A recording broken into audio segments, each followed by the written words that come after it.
सबसे पहले जानते हैं स्टैटिस्टिक्स होता क्या है। कह सकते हैं कि स्टैटिस्टिक्स का मतलब एनालाइजेशन ऑफ डाटा होता है। इसमें हम एक्चुअल में डाटा एनालाइज करते हैं। कोई भी डाटा हो सकता है, ये किसी भी टाइप का हो सकता है, पूरे कंट्री का डाटा हो सकता है, आपकी क्लासरूम का डाटा हो सकता है, कहीं का भी डाटा हो सकता है। इसे हम एनालाइज करते हैं स्टैटिस्टिक्स में।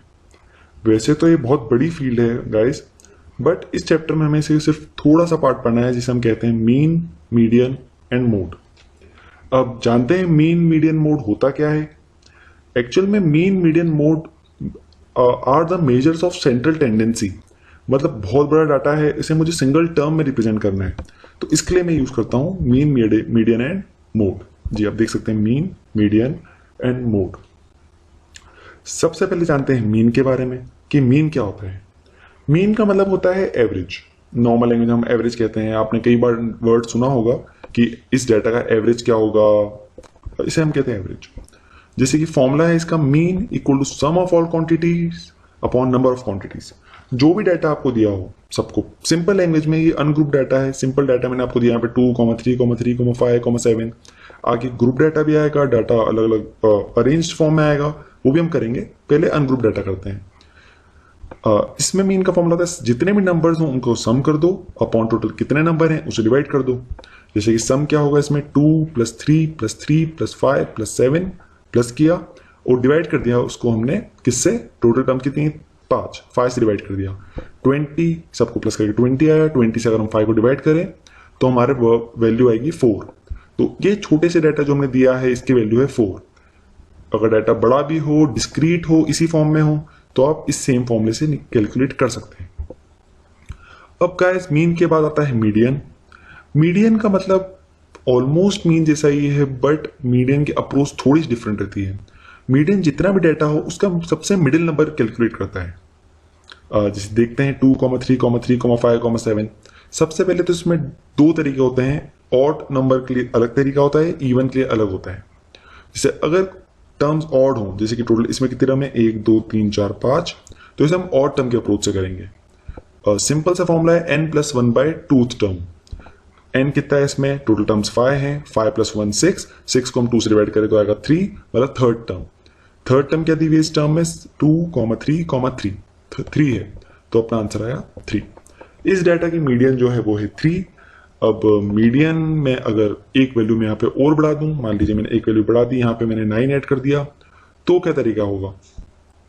उस केस में तो यहाँ पे इवन नंबर्स हो गए। अब इवन नंबर के केस में क्या करें, इसका फॉर्मूला थोड़ा सा डिफरेंट है, बट मैं पहले आपको फॉर्मूला पढ़ देता हूँ, फिर मैं आपको बताऊंगा कि इसका इजी तरीका क्या है। सिंपल फॉर्मूला n/2th टर्म, मैं टोटल टर्म जितनी में उसको 2 से डिवाइड कर दीजिए, आधा कीजिए, फिर उससे एक ज्यादा वाली टर्म लिखिए, जैसे n/2 + 1th term whole divided by 2। जैसे कि टोटल टर्म्स है कितनी, 6 टर्म्स हैं, 6 को हम 2 से डिवाइड करें तो आएगा थर्ड टर्म। थर्ड टर्म में आप एक फॉर्मूले में भले मत भी पुट कीजिए, फॉर्मूला आपको पता होना चाहिए।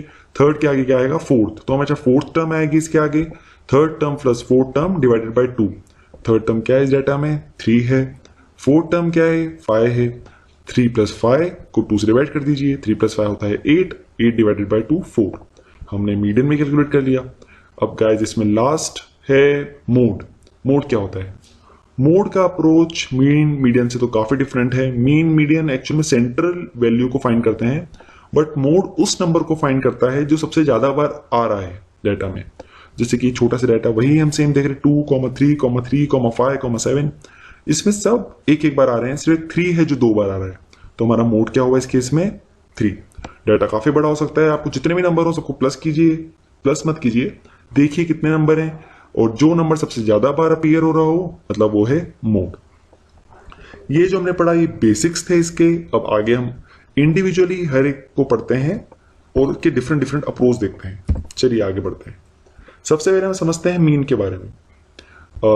देखिए डाटा लास्ट वाले में तो काफी इजी डाटा था, कॉमा में हमने इजीली बताया था, बट डाटा अरेंज फॉर्म में भी हो सकता है। जैसे कि ये दिया हुआ इस क्वेश्चन में, यहाँ पे क्वेश्चन देखिए आप, यहाँ पे डेली वेजेस दिए हैं वर्कर्स की, डेली वेजेस की वर्कर की 100 से 120 रुपए कितने वर्कर्स की है, 120 से 140, 140 से 160, 160 से 180, 180 से 200, और नंबर ऑफ वर्कर्स दिए हैं कि कितने वर्कर्स की ये सैलरी है, जैसे 12, 14, 18, 6 एंड 10। अब मैं अगर इस डाटा का एवरेज निकालना चाहता हूं और मुझे मीन से निकालना है तो क्या क्या तरीके हो सकते हैं। सबसे बेसिक तरीका है डायरेक्ट मेथड, जो मैं सबसे पहले बताऊंगा। डायरेक्ट मेथड में कुछ नहीं करना है आपको। मैंने यहाँ पे सॉल्व किया है, देखिए आपको क्लास इंटरवल में प्रोवाइड किया हुआ है, जितना भी अपने यहाँ लिखा सारा क्लास इंटरवल में लिख दिया। अब x होता है इनकी मिडिल वैल्यू, जैसे 100 एंड 120 के बीचों बीच क्या आता है 110। अगर आप ये गैस करके लिख सकते हैं बहुत अच्छी बात है, लेकिन अगर डाटा थोड़ा सा ऐसा हो कि आपको समझ में नहीं आ रहा है तो दोनों नंबर का एवरेज निकाल दीजिए। 100 plus 120 divided by total term से 2 100 प्लस 120 होगा 220, 220 को 2 से डिवाइड करें तो आएगा 110। ऐसे हमने बाकियों का भी निकाल लिया। 120 140 के बीच में आता है 130, ये 150, 170, 190, इसे हम कहेंगे x। उसके बाद फ्रीक्वेंसी लिख देते हैं 12, 14, 8, 6, 10 हमने लिख दी। अब हमें एवरेज निकालना है, तो सबसे पहले टोटल सैलरी तो निकालनी पड़ेगी कि टोटल सैलरी जा कितनी रही है। तो टोटल सैलरी की क्या करना पड़ेगा, हमें सैलरी से उसकी फ्रीक्वेंसी कितने एम्प्लॉयज है उसको इनटू करना पड़ेगा, मतलब हमें fx कैलकुलेट करना पड़ेगा, f मल्टीप्लाई बाय x। करते हैं कैलकुलेट। हम 110 को 12 से इंटू करें तो आएगा 1320, 130 को 14 से करें तो आएगा 1820। देखिए कैलकुलेशन से बेसिक कैलकुलेशन है, आपको इंटू करना आता ही है, मैं जानता हूं, कोई प्रॉब्लम नहीं आएगी। अभी मुझ पर ट्रस्ट कर लीजिए, ये सही कैलकुलेशन। अब जब हमने कैलकुलेट कर लिया है तो fx वाली रो को सबसे पहले हमें करना है ऐड। इन सब नंबर को प्लस कर दीजिए, हमारा प्लस करके आएगा 7260। फिर जितने भी फ्रीक्वेंसी, जितने भी हमको दिए हुए हैं एम्प्लॉयज कितने हैं, उन सबको प्लस कर दीजिए तो आ रहा है यहाँ पे 50। अब डायरेक्ट मेथड का फॉर्मूला यहाँ पे है ही sigma fx upon sigma f। मतलब सिग्मा यहाँ पे इसलिए यूज किया जाता है कि सबको प्लस कर दिया है हमने। सिग्मा fx मतलब सारी fx वाली टर्म्स को प्लस करके, एंड सिग्मा f मतलब सारी f वाली टर्म को प्लस करके। हमारा जो सिग्मा fx आया वो था 7260 और सिग्मा f आया 50। तो आइए 7260 से 50 को डिवाइड करते हैं, हमारा आंसर आएगा 145.20। तो हमने सॉल्व कर लिया, डायरेक्ट मेथड से तो हमने सॉल्व कर लिया। अब कुछ एडवांस मेथड्स भी हैं, जैसे shortcut method, step deviation method. Starting में दोनों मेथड्स थोड़ी सी टफ लगती हैं डायरेक्ट मेथड की कंपैरिजन में, बट एक्चुअल में कैलकुलेशन वाइज ये दोनों मेथड ज़्यादा बेटर हैं डायरेक्ट मेथड से, क्योंकि ये डाटा तो काफ़ी छोटा था, डाटा काफ़ी बड़ा हो सकता है, उसमें इतना सब ऐड करना, बड़े बड़े नंबर, उसके बाद एफ को ऐड करना, उसको डिवाइड करना, काफ़ी बड़ा कैलकुलेशन होता है। इसके लिए आई डायरेक्ट मेथड के बाद शॉर्टकट मेथड। तो ये जानते हैं शॉर्टकट मेथड में का फॉर्मूला होता है simple, a plus summation F D upon summation F. अब ये a क्या होता है, a को हम जनरल टर्म में कहते हैं एज्यूम्ड मीन, मतलब हम वहां पूरी मीन कैलकुलेट करते हैं, इससे अच्छा हम कोई एक मीन एज्यूम कर लें। जैसे लगता है अगर ये डाटा है 110 से 190 तक, तो अप्रॉक्स इसी बीच में मीन होगा, तो हम मान लीजिए 150 को अगर हम एज्यूम मीन मान सकते हैं, और उसके रिलेटेड में हम निकालते हैं हमारा मीन जो हम निकालना चाहते हैं।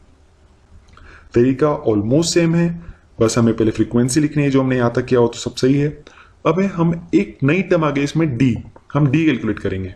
और d को कैलकुलेट कैसे करेंगे, हमारे जो भी x की वैल्यू हो उससे हमारे एज्यूम मीन को माइनस करते जाइए।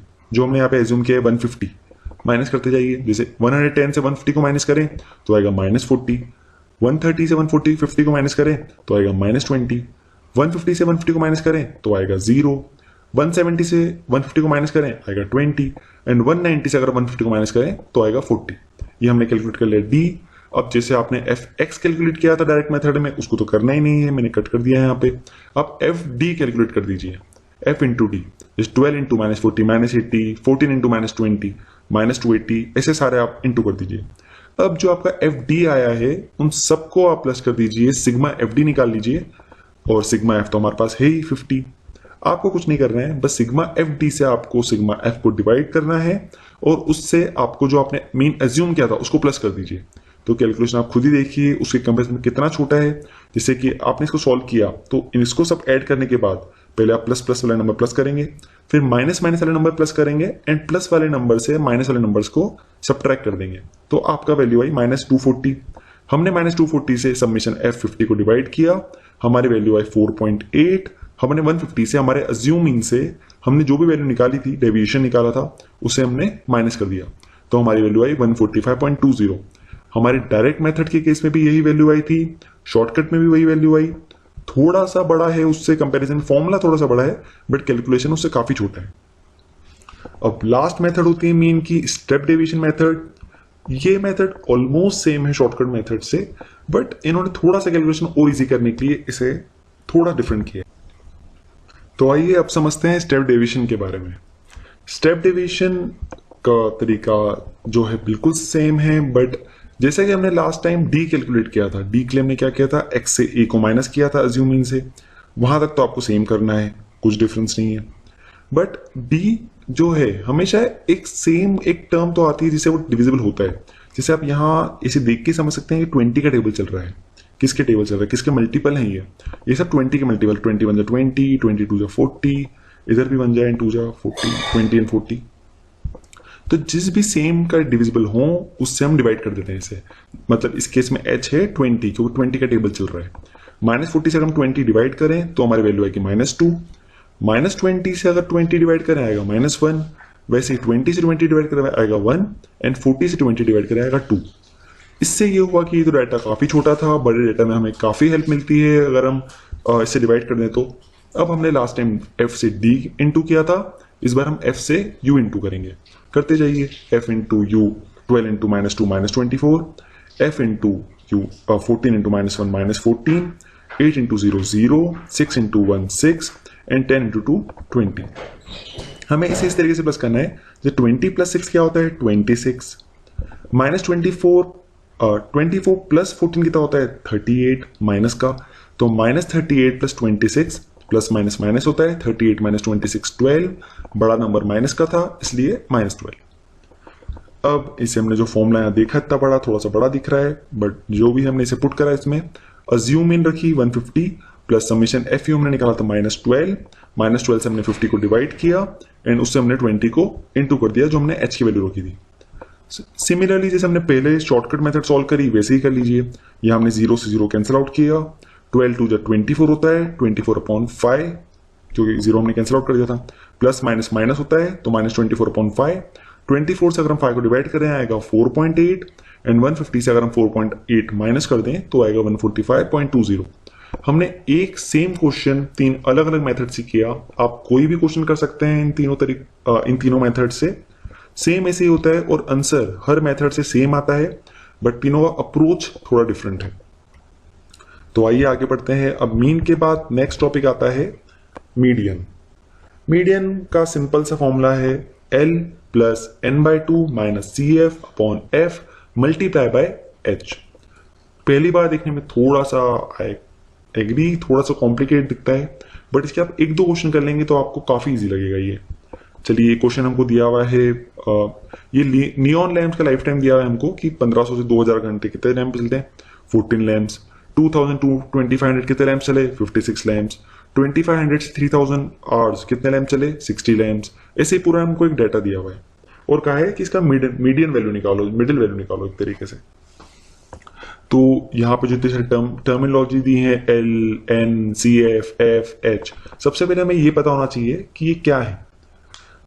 जी देखिए, मैंने ये सब CF लिखा, मैंने फ्रीक्वेंसी लिखी और यहाँ पे CF निकाला। सबसे पहले CF के लिए मुझे फ्रीक्वेंसी से उसे ऐड करते रहना होगा। फर्स्ट फ्रीक्वेंसी 14 तो CF भी होगा 14, फिर मैं 14 से 56 ऐड कर दूं नेक्स्ट वाली फ्रीक्वेंसी 14 प्लस 56 70 से मैं नेक्स्ट वाली फ्रीक्वेंसी ऐड कर दूं 70 प्लस 60 130 से मैं नेक्स्ट वाली फ्रीक्वेंसी ऐड कर दूं तो 86 206। ऐसे मैं पूरे CF का चार्ट भी बना सकता हूं। अब मेरे पास लास्ट वाली जो भी टर्म आई, लास्ट वाली CF क्या आई 400, उसको हमें 2 से डिवाइड करना होगा। अगर मैं 400 को 2 से डिवाइड करूं तो क्या आएगा जी 200। अब 200 के बाद जो भी CF में वैल्यू आ रही हो, जैसे कि इस केस में देखा जाए 216 आ रही है, इसे हम कहेंगे मीडियन क्लास। आई होप आप समझ गए होंगे। जो भी वैल्यू हमारी n/2 की वैल्यू आई, इसे हम CF को कहेंगे टोटल को n। हम n को पहले 2 से डिवाइड करेंगे, 400 को अगर हम 2 से डिवाइड करते आएगा 200 के बाद कौन सी वैल्यू आ रही है इन सब में से जस्ट बात 216, तो इसे हम कहते हैं मीडियन क्लास।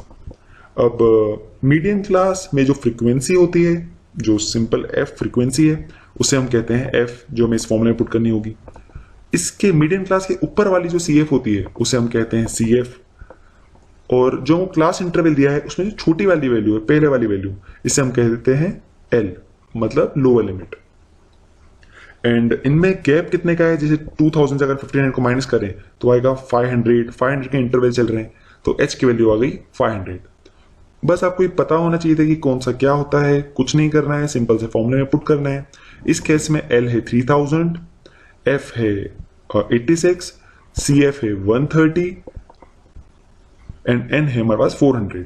फॉर्मूला में पुट किया हमने, L 3000 प्लस N/2 जो हमने निकाला 200 माइनस CF जो है 130 अपॉन F मतलब 86 मल्टीप्लाई बाय 500। कैलकुलेशन करते हैं, 200 से 130 पहले माइनस कीजिए, आएगा 70 अपॉन 86 है इंटू 500 है। बोर्ड मास के हिसाब से पहले इंटू किया जाता है फिर डिवाइड किया जाता है। आप ऊपर वाले नंबर इंटू कर दीजिए और उसके बाद उसे 86 से डिवाइड कर दीजिए। वैल्यू आपकी आएगी 406.98। आपको सॉल्व कर दिखना पड़ेगा, बिल्कुल यही आएगी। और उसे फिर आपने 3000 से ऐड किया तो आपकी नई वैल्यू आ गई 3406.98। ये वैल्यू है आपकी मीडियन। ये मीडियन लाइफ टाइम है लैंप्स का। चलिए आगे बढ़ते हैं। अब नेक्स्ट इसमें टॉपिक आता है मोड। मोड का फॉर्मूला भी काफी देखने में तो टफ लगता है, बड़ा दिखता है काफी, बट मोड भी काफी इजी है। मोड में तो कुछ ज्यादा कैलकुलेशन भी आपको नहीं करना है। देखिए मोड का फॉर्मूला होता है L plus F1 minus F0 upon 2F1 minus F0 minus F2 multiply by H। H और L टर्म तो आप मीडियन के बाद जान ही चुके हैं क्या होती है, lower limit and class interval, class size कह सकते हैं। बाकी के टर्म्स में आपको बता देता हूं। सबसे पहले आप CI लिख दीजिए, क्लास इंटरवल जो क्वेश्चन में दिए हुए हैं। फ्रीक्वेंसी लिख दीजिए। और फ्रीक्वेंसी सबसे ज्यादा किसकी है? जी हाँ, इस वाली टर्म की फ्रीक्वेंसी सबसे ज्यादा है, इस वाली 4000 टू 5000 इंटरवल की। तो इस क्लास को हम कहेंगे मॉडल क्लास। इसकी फ्रीक्वेंसी हो गई 18 और इसकी फ्रीक्वेंसी को हम F1 भी कहेंगे और ये क्लास है मॉडल क्लास। इसकी लोअर लिमिट को हम कहेंगे L जो है 4000। अब मॉडल क्लास के जो ऊपर की फ्रीक्वेंसी है उसे हम कहेंगे F0 और मॉडल क्लास के जो नीचे की फ्रीक्वेंसी है उसे हम कहेंगे F2। मतलब F0, F1, F2। ठीक है, आप टर्म्स तो सब समझ चुके हैं। वैसे ही जो फॉर्मूला है इसका, इसमें हमें पुट करना है L 4000 plus F1 minus F0 मतलब 18 माइनस 4 अपॉन 2F1 मतलब 2 इंटू 18 36 माइनस F0 मतलब माइनस 4 माइनस F2 मतलब 9। 2 इंटू 18 मतलब 36, 36 माइनस 4 32 एंड 32 से अगर 9 माइनस करें तो आएगा 23 एंड ऊपर हमने 18 से अगर 4 को माइनस किया तो हमारा आया 14। और हमारे पास क्लास साइज दिया है 5000 से 4000 को माइनस कर दीजिए, आएगा 1000 है क्लास साइज। सिमिलरली जैसे हमने मीडियन में इंटू करके डिवाइड किया, यहां भी कर दीजिए। 14 से पहले 1000 को इंटू कीजिए, मल्टीप्लाई कीजिए, उसके बाद जो भी वैल्यू है 14000 आएगा उसे 23 से डिवाइड कर दीजिए। आपकी वैल्यू आएगी 608.7। उसे हमने जो लोअर लिमिट थी 4000 उसे ऐड किया, हमारा मॉडल डाटा आ गया, मॉड आ गया हमारे जो डाटा दिया था उसका। काफी इजी है, आप हर टाइप के क्वेश्चन को 2-3 प्रैक्टिस कीजिए। काफी इजी चैप्टर है, आपको बिल्कुल प्रॉब्लम नहीं आएगी। फिर भी कोई प्रॉब्लम आती है तो मुझे कमेंट सेक्शन में बताइए, मैं बिल्कुल उसे सॉल्व करूंगा।